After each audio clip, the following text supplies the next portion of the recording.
Mesdames et messieurs, ravi de vous retrouver et bienvenue à cette nouvelle édition de notre programme L'Égypte à la une. Et commençons l'édition d'aujourd'hui du lundi 9 septembre 2024 avec le président Abdel Fattah el-Sisi, le ministre saoudien de l'Intérieur, le prince Abdelaziz bin Saoud bin Naïf Abdelaziz et le ministre d'État et membre du cabinet saoudien Assam bin Saïd qui ont souligné lors d'une réunion au Caire dimanche l'importance d'une coordination étroite entre leurs pays pour répondre aux défis et aux menaces sécuritaires communs dans la région. Ces défis comprennent la lutte contre les organisations terroristes et extrémistes, le crime organisé et transnational et la montée de la cybercriminalité, selon un communiqué du porte-parole de la présidence égyptienne. Ces menaces ont évolué vers des modèles nouveaux et changeants et nécessitent un développement continu et une formation conjointe pour suivre le rythme et renforcer les efforts visant à maintenir la sécurité et la stabilité. Peut-on lire dans le communiqué. Le président Abdel Fattah el-Sisi a entamé mercredi une visite officielle en Turquie, la première depuis sa prise au pouvoir en 2014. Les présidents Abdel Fattah el-Sisi et Recep Tayyip Erdogan ont échangé notamment sur les relations bilatérales, la guerre à Gaza et l'escalade des tensions au Moyen-Orient. Le volet économique a aussi figuré au menu du déplacement. Voyons ensemble. Le président Abdel Fattah el-Sisi s'est rendu le 4 septembre à Ankara pour une visite officielle en Turquie en réponse à l'invitation lancée par le président turc Recep Tayyip Erdogan. Il s'agit sans doute d'une visite historique qui survient après plus d'une décennie de rupture. La visite a été marquée par des discussions approfondies entre les deux dirigeants dans le cadre de la première réunion du Conseil de coopération stratégique de haut niveau entre l'Égypte et la Turquie. Les deux dirigeants ont assisté mercredi à la signature de 17 accords de coopération et ont réaffirmé devant la presse leur volonté de porter les échanges commerciaux entre leurs deux pays à 15 milliards de dollars par an d'ici 5 ans, contre moins de 10 milliards actuellement. Le président turc a appelé les investisseurs des deux pays à augmenter le montant de leur investissement direct mutuel, insistant sur l'augmentation de la coopération dans le domaine du gaz naturel. Il a salué le rôle égyptien dans la fourniture des aides humanitaires aux Palestiniens ainsi que la médiation égyptienne et son rôle influent dans la question palestinienne. L'instauration d'un cessez-le-feu et l'acheminement de l'aide humanitaire dans la bande de Gaza restent nos priorités, a déclaré mercredi M. Erdogan. L'Égypte et la Turquie ont un rôle important pour maintenir la stabilité et la sécurité dans la région, a ajouté le président turc. Le président el-Sisi a lui estimé que les deux pays ont les mêmes points de vue en ce qui concerne les dossiers et les questions régionaux et qu'ils vont coordonner leur position envers les crises régionales. Concernant la crise en Libye, le président el-Sisi a appelé à la tenue des élections présidentielles et législatives en Libye tout en faisant sortir les mercenaires et les forces étrangères pour réaliser la stabilité dans le pays et son unification.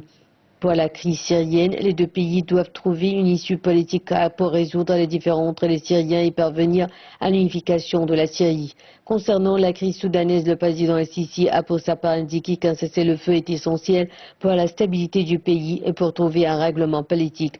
Le président a d'ailleurs affirmé avoir discuté amplement avec son homologue turc de la situation en Somalie et s'être d'accord avec lui sur la nécessité d'œuvrer pour préserver l'unité et l'intégrité territoriale de ce pays de la Corne de l'Afrique. Il a ajouté qu'il avait examiné avec son homologue turc la situation dans l'est de la mer Méditerranée pour réaliser la stabilité et la sécurité dans la région. La visite du président el-Sisi en Turquie répond à l'invitation de son homologue turc Recep Tayyip Erdogan lors de sa première visite en Égypte en février dernier. Ces échanges de visites à haut niveau marquent la fin d'une décennie de désaccords et de tensions, ouvrant ainsi la voie à un réchauffement des relations bilatérales. La première exposition internationale de l'aviation et de l'espace Égypte 2024 qui s'est tenue du 3 au 5 septembre s'est affirmée comme un événement majeur renforçant les partenariats internationaux et mettant en lumière les avancées les plus récentes dans les domaines de l'aviation et de l'espace. Un commentaire de Dalia Karam. L'exposition internationale de l'aviation et de l'espace d'Égypte 2024 qui s'est tenue du 3 au 5 septembre a été un véritable triomphe. Le ciel au-dessus de la Alamine a été animé par des manœuvres impressionnantes et des prouesses d'acrobatie aérienne captivant un public enthousiaste. L'événement a brillamment mis en avant les dernières avancées en matière de technologie aéronautique et spatiale. Les visiteurs ont eu l'occasion de découvrir une gamme variée d'avions, de vaisseaux spatiaux et de systèmes de défense, tandis que la piste a été bordée des derniers modèles d'avions militaires et d'hélicoptères. Le président Abdel Fattah al-Sisi a assisté à l'exposition entouré de délégations de Russie, de Chine et des Émirats arabes unis. Cet événement a été l'occasion pour de nombreux pays de présenter leurs derniers modèles de missiles, roquettes, drones et quadricoptères. Parmi les principaux exposants, les Émirats arabes unis ont exposé le Gamoucha, un drone léger développé par EDGE, spécialisé dans les UAV, les véhicules aériens sans pilote. Ce drone est capable de transporter une charge utile de 100 kg avec une autonomie de 6 heures et une portée de 150 km. De leur côté, Turkish Aerospace a marqué les esprits avec une large présentation de ses innovations récentes. La délégation turque qui espérait obtenir des commandes pour son chasseur Kaan de 5e génération a attiré une attention considérable. Le Kaan, en développement depuis 2010 pour remplacer les chasseurs F-16 de l'armée de l'air turque, est un chasseur bimoteur tout temps conçu pour la supériorité aérienne. Avec une vitesse maximale de Mach 1,8 et un plafond opérationnel de 17 000 mètres, il peut être équipé de missiles air-air et air-sol ainsi que de bombes. La première exposition internationale de l'aviation et de l'espace d'Égypte 2024 s'est ainsi affirmée comme un événement majeur renforçant les partenariats internationaux et mettant en lumière les avancées les plus récentes dans les domaines de l'aviation et de l'espace. Mesdames et messieurs, fin de cette édition de notre programme L'Égypte à la une. Mais avant de vous quitter, je vous propose ce commentaire de notre collègue Dalia Karam sur l'égyptologue et ancien ministre des Antiquités Zahi Hawass qui a lancé une initiative pour rapatrier le buste de la reine Nefertiti qui se trouve au Naus Museum à Berlin. Hawass a appelé la communauté internationale à partager sa demande. Merci et bonne journée. Au revoir.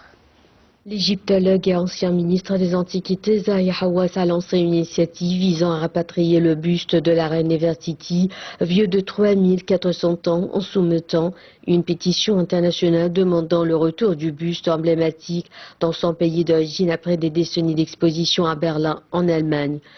Le lien vers la pétition lancée lors du séminaire de Hawass au salon culturel Nefertiti au palais du Prince Taz dans le cas historique a été publié ce dimanche sur le site web et le compte Instagram de Hawass pour que toute la communauté internationale puisse signer une étape vers la prise de nouvelles mesures pour rapatrier la reine. Hawass a déclaré qu'il écrivait en nom des Égyptiens et de tous ceux qui militent vigoureusement pour que le patrimoine égyptien soit restitué aux Égyptiens pour soumettre une demande de rapatriement du buste en calcaire peint de Nefertiti conservé au musée de Néos sous le numéro d'inventaire AM 21300. Il a ajouté que ce buste remarquable et sans égal dans l'histoire pour sa valeur historique et esthétique se trouve désormais en Allemagne, mais il est temps qu'il rentre en Égypte. Hawass a souligné qu'il était prévu de demander le buste de Nefertiti et la pierre de Rosette en 2011, mais que les circonstances de l'époque ont empêché leur restitution immédiate. Il a souligné que les deux pièces ont quitté l'Égypte illégalement et qu'elles doivent être restituées. Le nouveau grand musée égyptien à la pointe de la technologie attend le retour chez eux, a déclaré Hawass. Il a déclaré que le retour de ces deux objets emblématiques à l'Égypte constituerait une reconnaissance importante de l'engagement des musées occidentaux à réparer les torts causés dans le passé. Hawass a appelé la communauté internationale à exiger le rapatriement du buste de la reine Nefertiti en signant et en partageant cette pétition.